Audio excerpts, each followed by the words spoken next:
Bienvenido al podcast en donde los curiosos académicos compartimos nuestras ideas. Sé un curioso académico.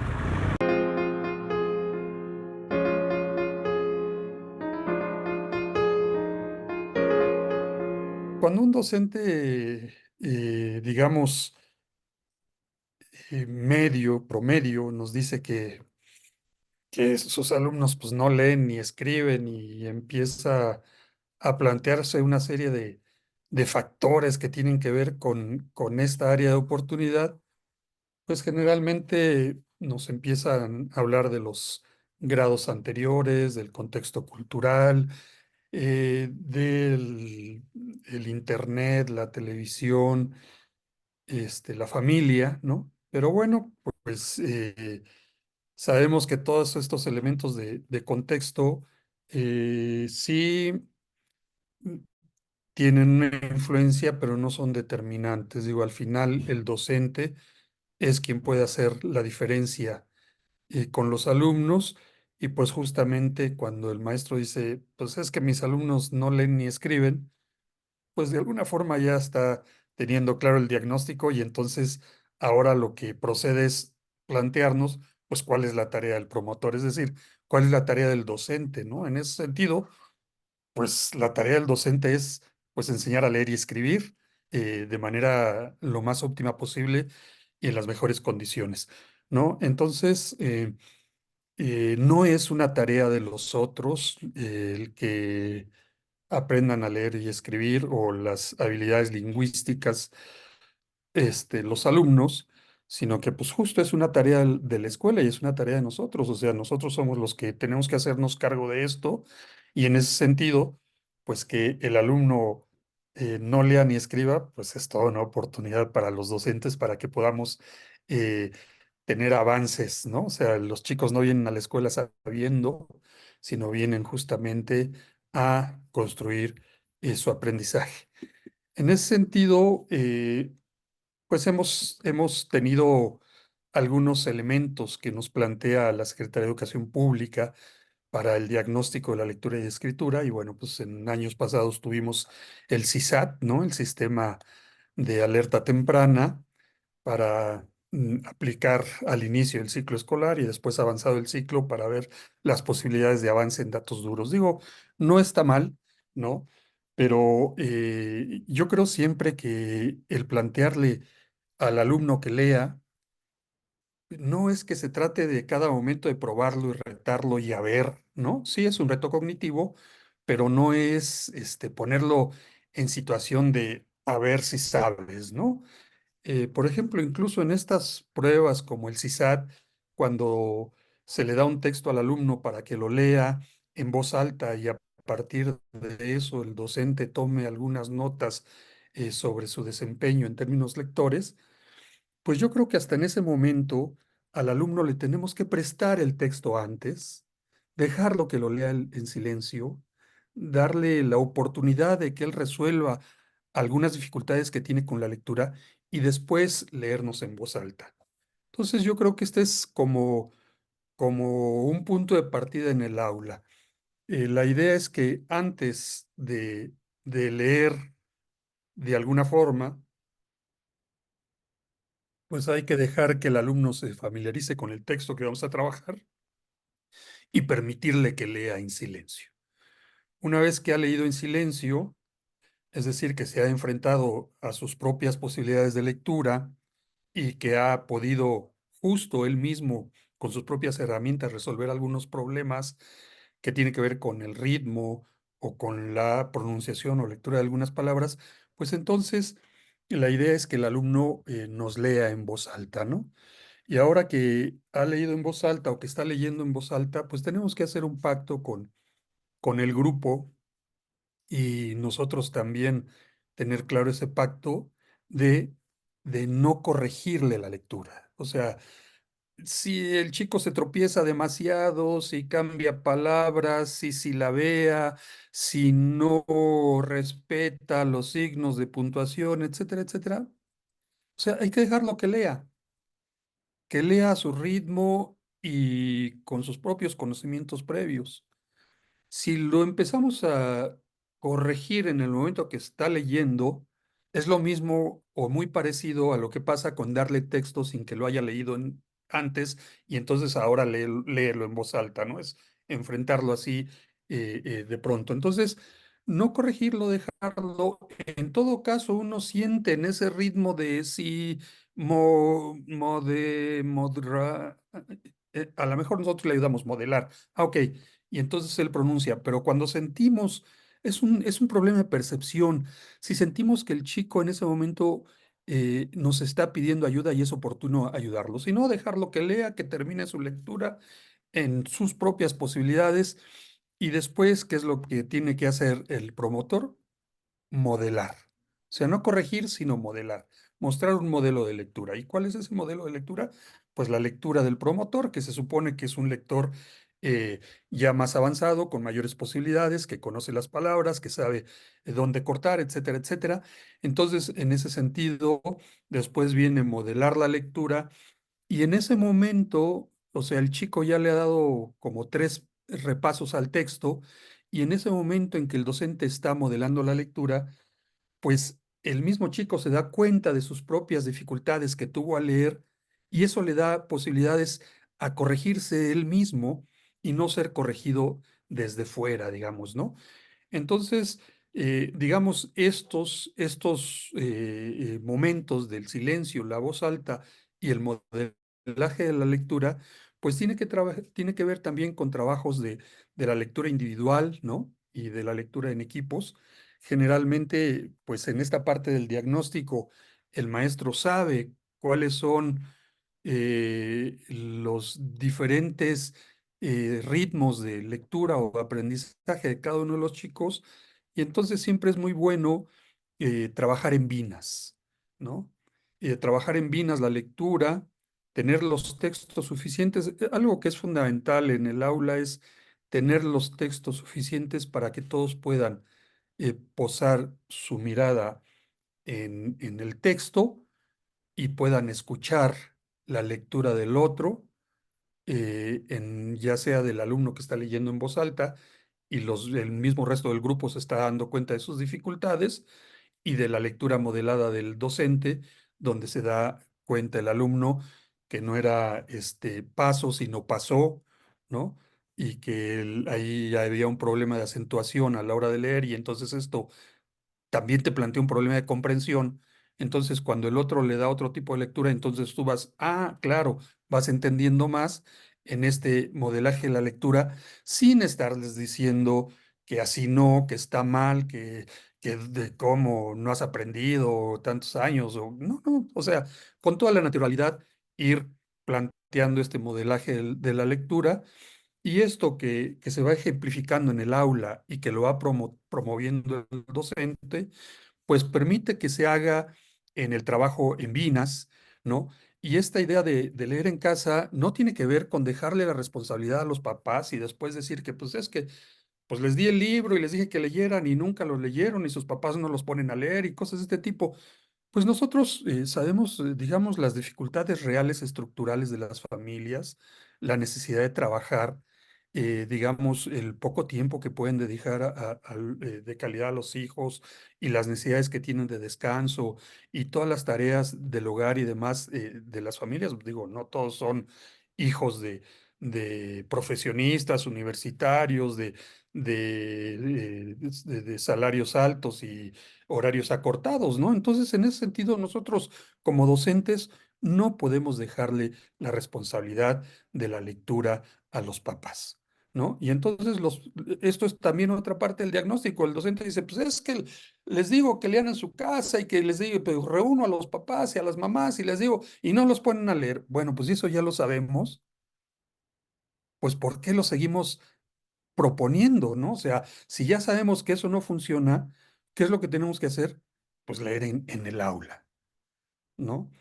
Yo claro que les puedo prestar los libros, que lean en casa, proponerles que lean en la familia, y ya sé que cuando regresaron de 20 medio leyeron 3, ¿no? Y a lo mejor uno sí leyó bien, pues hay que retomar la lectura con todos en el aula para que esto nos permita no dejar a ningún alumno afuera, ¿no? Esto nos permita que todos estemos leyendo y que efectivamente el docente como promotor tome su responsabilidad en ese sentido y no dejar la responsabilidad fuera de lo que a él le corresponde.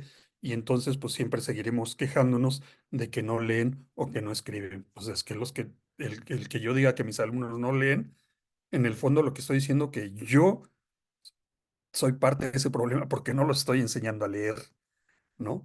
Entonces, digo, sin duda hay dificultades fuertes, hay alumnos con necesidades especiales, ese tipo de cuestiones, pero pues, insisto, la tarea es del promotor y de las estructuras que tienen que ver con el apoyo al aula, ¿no? Con el director de la escuela, con el asesor técnico pedagógico, con el sector, con la subdirección, la dirección, con la estructura de la educación, porque, por ejemplo, ¿no?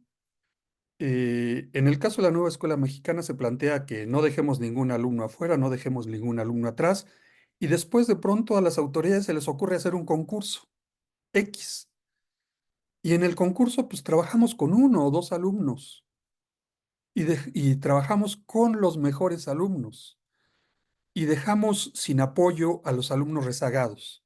Entonces, los concursos lo que hacen es abrir más la brecha de rezago educativo, porque entonces yo como escuela siento que mi escuela es exitosa porque gané el concurso de cuento, de cuentacuentos, o porque gané el concurso de oratoria, ¿no? Entonces, con eso justifico que mi escuela es una escuela exitosa. No, la escuela exitosa es la que apoya a todos sus alumnos en su proceso de aprendizaje.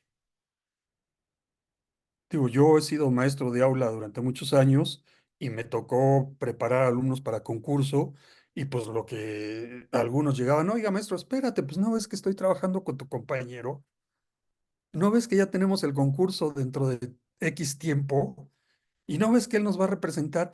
Y entonces aquellos que te estaban pidiendo ayuda no los escuchabas y los dejabas en el rezago. Y además, el alumno que iba a concursar de por sí en el contexto de nuestros alumnos, pues era un alumno de una familia de universitarios de segunda generación, que tenían computadora en casa, que sus papás lo podían atender. Entonces, volvemos, ¿no? O sea, el que más necesidad tiene, menos lo atendemos en el concurso y nos colgamos de las posibilidades y el prestigio del que de por sí puede hacerlo, ¿no? Entonces, en ese sentido, y yo creo que estos concursos que de pronto la Secretaría se saca de la bolsa sin entender la filosofía de lo que se están proponiendo ellos mismos como nueva escuela mexicana, ¿sí?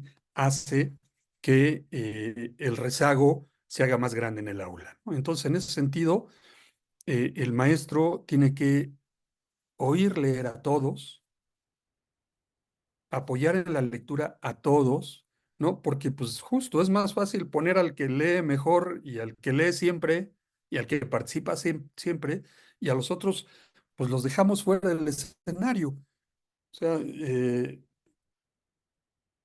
por ejemplo, ¿no? En el caso de las matemáticas, de pronto el maestro está poniendo unos ejercicios en el pizarrón y pues los más avanzados, pum, pum, pum, ya lo resolvieron y van resolviendo y va dando las respuestas. Y el más rezagado, pues todavía ni termina de copiar, ni siquiera se entera de lo que está pasando ni de qué trata el problema, porque ya hubo la respuesta. Y sigue habiendo respuestas, y entonces el otro, pues nunca termina de comprender y puede copiar la respuesta y ponerla en su cuaderno y demás, y nunca termina de comprender qué es lo que está pasando. Entonces tenemos que ser muy cuidadosos para estar pendientes del ritmo de aprendizaje de cada quien, ¿no? Entonces, por eso esta idea de leer en silencio, leer en voz alta, modelar la lectura, no corregir al lector, sino que él se autocorrija y se mire en el espejo del modelaje de lectura que hace el docente o los mejores alumnos que leen, eso lo puede utilizar el maestro, ¿no? esta idea de la lectura individual, esta idea de compartir la lectura, sobre todo en vinas, en equipos, sí en casa, pero justo como un apoyo y no como la responsabilidad, ¿no? Aquí el trabajo se tiene que hacer en el aula. Bien. Eh, y algo similar nos pasa con la escritura. Por ejemplo, algo muy común hoy en día es que vamos a una plática, a una conferencia, y, y los mismos conferencistas no nos dejan tomar notas, no nos dejan tomar apuntes. No, no, no, no, no, no apunten. Al final les voy a dar la presentación. Y al final nos llenamos de presentaciones que se quedan ahí como archivos muertos en nuestras computadoras y que no encuentran un sentido en nosotros. Entonces, con los chicos es muy importante promover que tomen apuntes, que tomen notas, porque es un primer momento de apropiación de lo que el otro está proponiendo, diciendo, de lo que me dice la lectura, de lo que me dice el diálogo con mis compañeros, de lo que me dice la exposición o el diálogo pedagógico con el maestro. Entonces, sí es importante que el chico tome apuntes, que tome sus notas, ¿no? Y digamos que, claro que hay trabajos que tienen que ver con investigar, siempre tenemos que estar investigando, pero otra vez volvemos a esta propuesta de la nueva escuela mexicana de contextualizar los aprendizajes, ¿no? Eh, yo pongo un ejemplo en la telesecundaria del Llanillo Redondo, acá en el Cofre Perote. Una vez trabajábamos sobre la inequidad de género, estábamos leyendo una novela que se llama Hasta el viento puede cambiar de piel, que tiene que ver con la desaparición de las mujeres y este tipo de cuestiones. Y entonces, pues, los maestros ponían a investigar a los chicos sobre inequidad de género, y pues los chicos traían ahí sus cortapegas del internet, sus trozos de cosas mal armado el rompecabezas, y entonces leíamos los textos de los chicos, y entonces, como siempre en esta idea de escribir, digo, no todos los textos los vamos a publicar, pero en esta idea de que tenemos que publicar y que vamos a publicar todos, todos hasta el último y hasta el que tenga mayores dificultades de escritura en el aula va a publicar, ¿sí? No van a publicar todo lo que escriban, pero sí van a publicar todos.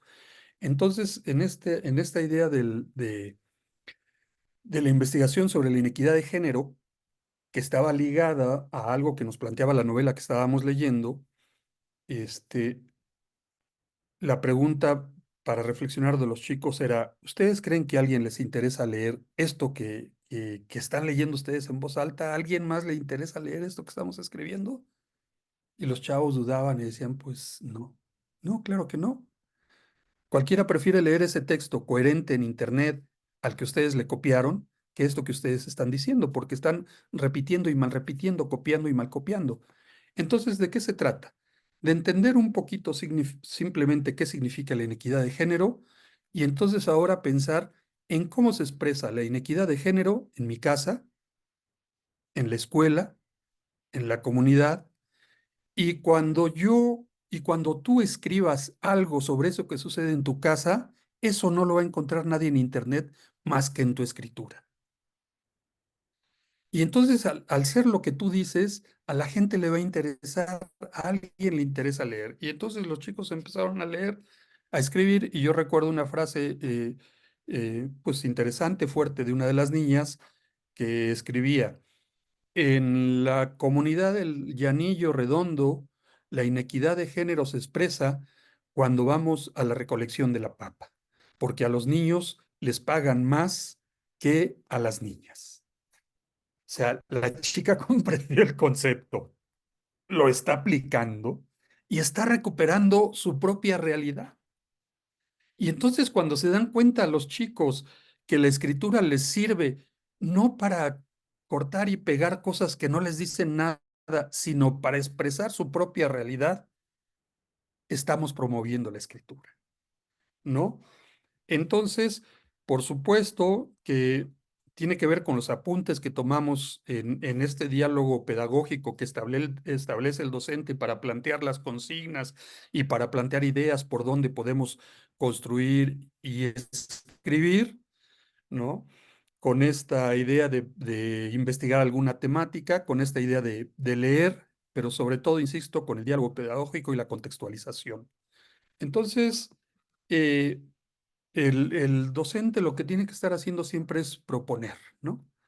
Y entonces, pues, eh, eh, inicialmente a los chicos les parece muy difícil, complejo y aburrido que los hagamos, eh, que tienen que hacer un segundo borrador y un tercer borrador y un cuarto borrador, ¿no? Al principio es así como, pues si yo ya terminé, ya hice mi tarea, o sea, ¿por qué me hace que la vuelva a escribir? ¿Y por qué luego otra vez y luego la tengo que volver a escribir? Al principio eso es un poco complejo con los chicos, pero después ellos incluso lo reclaman, se dan cuenta. Y entonces, claro, para el alumno es muy fácil que el maestro le palomee el cuaderno y ya le ponga su puntito, y para el maestro es muy fácil palomearle el cuaderno al alumno y ponerle su puntito, a que nos pongamos a leer lo que escribió el chico, a reflexionar sobre eso y a proponer mejoras al texto. Eso es lo complicado y eso es lo que tenemos que hacer. Esa es la tarea del promotor de la lectura, revisar los textos. Y entonces el docente dice, no, pero es que yo tengo 25 alumnos y cómo voy a estar revisando a todos. Y, ok, calendariza, programa, revisa a 5 alumnos por semana y en mes y medio ya les hiciste una revisión de un texto a todos. Y entonces todos tienen la posibilidad de reflexionar sobre su escritura, de hacer ejercicios de recursividad y de mejorar sus textos a partir siempre del respeto de la voz del otro. ¿Qué quisiste decir? Y entonces nosotros les pedimos que escriban, no sé, por ejemplo, ¿no? Y esto tiene que ver también con cuáles son las consignas y cuáles son las consignas que más se ligan con su propia realidad, aunque cualquier consigna de lectura bien orientada, bien dialogada, recupera la realidad del alumno, pero si los haces, bueno, pues a ver, vamos a hacer un retrato. ¿Cómo es un retrato? Reflexionamos sobre el retrato. Bueno, ahora vamos a hacer, cada quien va a hacer el retrato por escrito de un ser querido. Y entonces, pues, ¿qué hace el alumno, no? Pone de título mi mamá y escribe un renglón. Eh, Mi mamá es Juanita y la quiero mucho. Y ese es su texto, ¿no?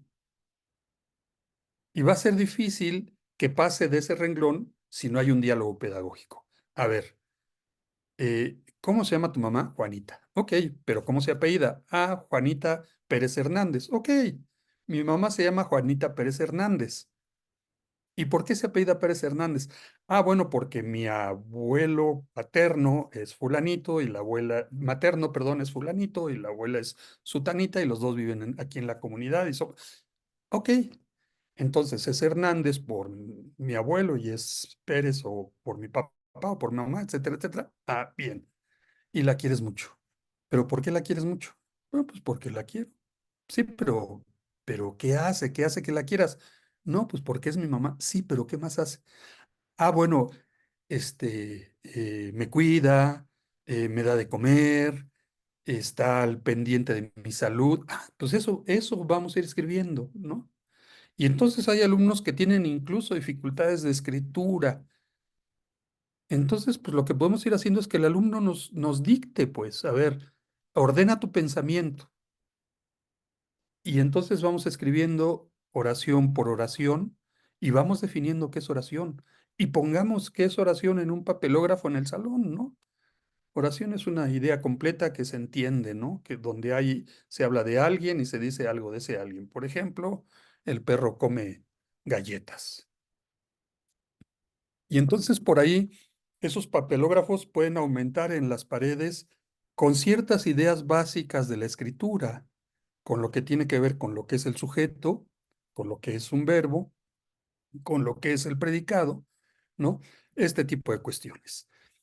Y entonces, eh, eh, al hacer su primer borrador, el chico, algo de lo que es conveniente es que cuando él nos lo trae a revisión, que él lo lea y yo estoy mirando su texto. Y entonces cuando él lee su propio texto y se atora y se traba y no entiende lo que dice, entonces la pregunta para el chico es, ¿por qué te cuesta trabajo leerlo? ¿Por qué no entiendes lo que dice? Y entonces él mismo va a caer en cuenta que, pues es que está mal escrito. Ah, ok. Entonces ahí es donde, ¿qué es lo que querías decir? Pues que quería yo decir esto. Bueno, ahí ponle arribita, ¿no? Y en fin, y este tipo de cuestiones. Y entonces, pues ahora ve y vuélvelo, pásalo en limpio.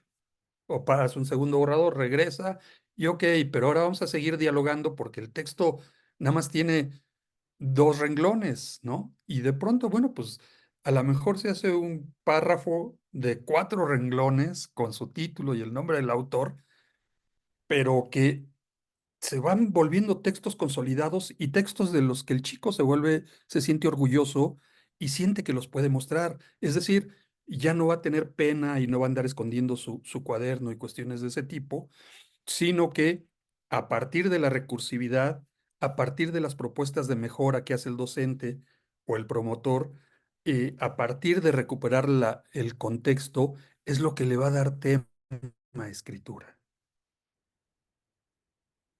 Entonces, siempre hay que estar dando ideas y siempre hay que estar recuperando su propia realidad. O sea, todo concepto, bueno, sí, esto es el concepto de pueblo, ¿no? Un pueblo es así, pero bueno, ¿cómo es nuestro pueblo? ¿No? Esta es la definición de la amistad. Bueno, pero ¿cómo son nuestras amistades? ¿Cómo nos relacionamos? ¿Qué hacemos? ¿Cómo se llaman? ¿Por qué? Y entonces eso es lo que le da originalidad a la vez que una intertextualidad con lo que escribimos, ¿no? Entonces, a veces les decimos a los chicos, bueno, lean la novela y ahora hagan una reseña. Yo he estado en muchos cafés literarios, he estado en muchos encuentros de lectores, de alumnos, etcétera, etcétera. Y tratas de generar confianza y dialogar bien con ellos, y entonces de pronto estás en un café literario y resulta que todos leyeron, el salón leyó 40 libros, ¿no? Y te leen sus reseñas y empiezas a dialogar en cortito con ellos y aún en público. Y, pues, lo que te están haciendo es medio copiando la contraportada del libro, pero no leyeron. Entonces hacer esto, los maestros lo sabemos, pero lo dejamos pasar y nos engañamos todos. Entonces no se trata de leer 20, 30 o 50 libros en un ciclo escolar, no se trata de perseguir el índice lector que alguna vez nos propuso la Secretaría de Educación Pública, sino leer a lo mejor un solo texto. En la propuesta de escribir como lectores que surge en España y se trabaja en México con la Fundación SM y el Centro Educativo Narciso Basolsi, es una metodología que yo utilizo, se propone leer una novela en 6 meses. Una sola novela para todo el grupo.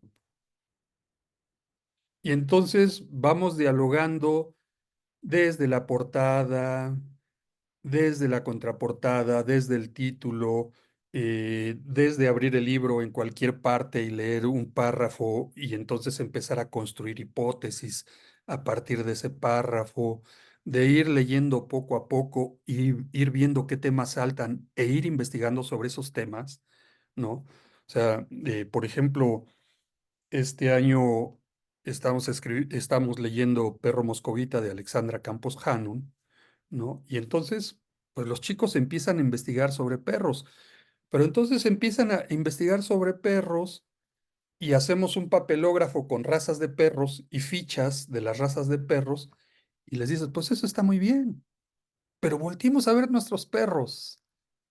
A ver, ¿quién tiene perros? Pues casi todos, ¿no? ¿Y alguno de sus perros se parece a alguna de esas razas? No, pues sí, que no. ¿A cuál? Ese. Ok. Abajo de la ficha que investigaste, pon el nombre de tu perro y háblanos de tu perro. Porque bueno, ahí nos dice que ese perro hay que alimentarlo así, pero acá en tu casa, ¿qué comen? No, pues desperdicios. Ah, ok. No, pero además si nos descuidamos, se mete al gallinero y se comen los huevos de las gallinas. Ah, ok. Eso hay que decirlo. Y esa es nuestra propia realidad. Entonces pasamos de la novela, que habla de perros que fueron experimentos para la guerra y para lanzarlos al espacio, a las razas de perros, a mis perros, ¿no? ¿Cómo va llegando esto a nuestra propia realidad? Y entonces escribimos sobre nuestra propia realidad. Y entonces recuperamos el contexto histórico de la novela, eh, la Segunda Guerra Mundial, el periodo de posguerra, la Guerra Fría, eh, y la carrera armamentista, la carrera espacial, y todo esto que viene en el programa de estudios, que son contenidos programáticos, de pronto son detonados por una novela y van adquiriendo como otra forma de apropiación más interesante para los alumnos, y hay que ir escribiendo sobre eso ligado a la novela. Y entonces, bueno, el papá del personaje principal es un lisiado de guerra, ¿no? Y entonces el estrés postraumático, bueno, vamos a investigar sobre el estrés postraumático. Y ahora, ¿hemos tenido algún problema fuerte o alguien de la familia? No, pues que cuando se murió mi abuelito. Ok, vamos a escribir sobre eso y vamos a escribir lo que pasó después, y recuperando siempre en la escritura nuestra propia realidad.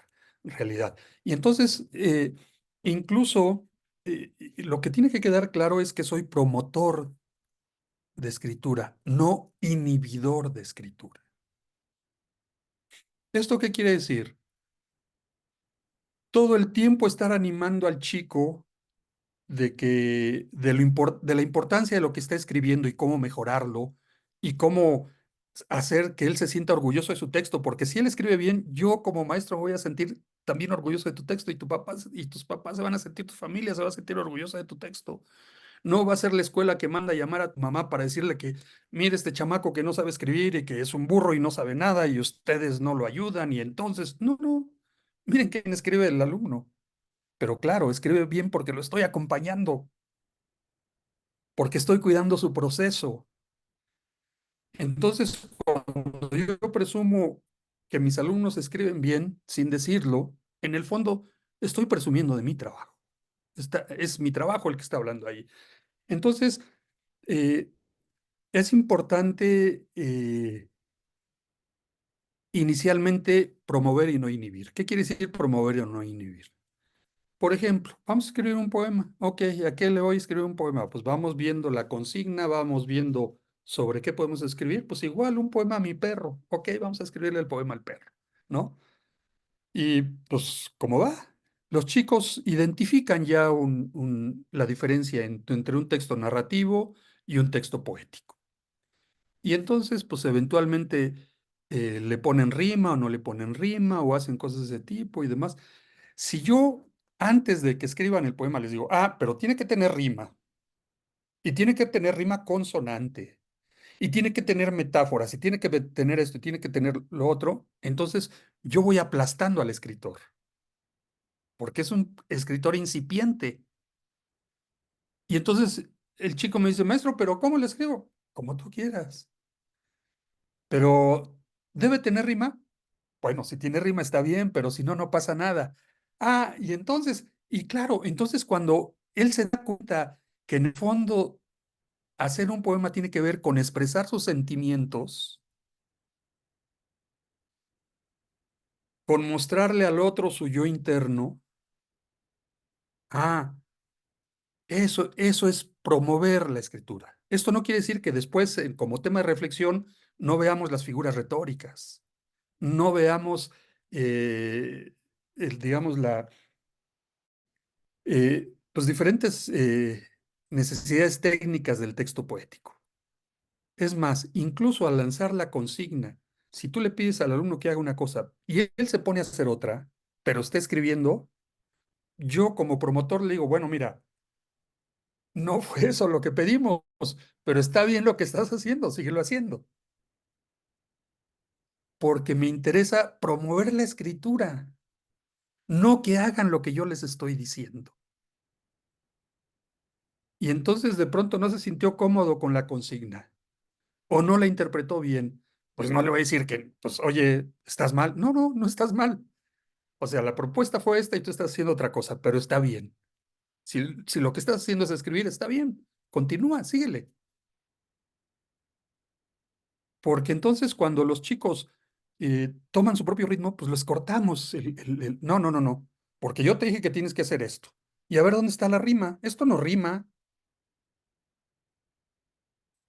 ¿sí? Entonces, insisto, tenemos que ir eh, jalando los temas de reflexión que tienen que ver con la puntuación, con la ortografía, con la coherencia, con la familia de palabras, con la semántica, con todo esto, pero no como el previo que lo tienes que hacer de esta forma. O sea, hazlo como puedas y ahora vamos reflexionando para ver cómo puede mejorar y cómo vas entendiendo en la práctica las necesidades técnicas o de otro tipo de la escritura.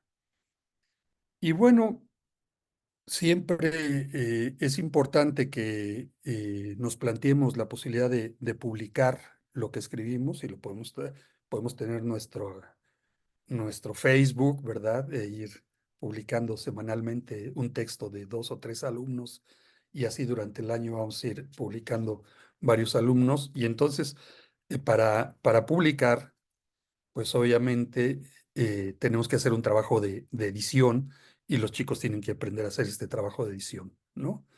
De ciertos márgenes, de si le quieres poner margencitos a la hoja, de que hay que ilustrar nuestro texto, porque es otra forma de lenguaje, aquí lo dices de una forma y acá lo dices de otra, pero maestro, no sé dibujar, no importa, métele color. Normalmente yo les paso un video de unos niños de preescolar que hacen a partir de un poema de Nicolás Guillén y yo les digo, ¿cómo se ve el video? Maestro, qué bonito.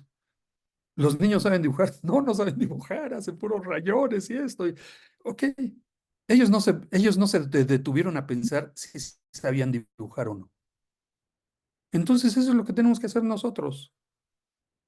No tenemos que saber dibujar, sino expresar cosas que tengan que ver con nuestro texto.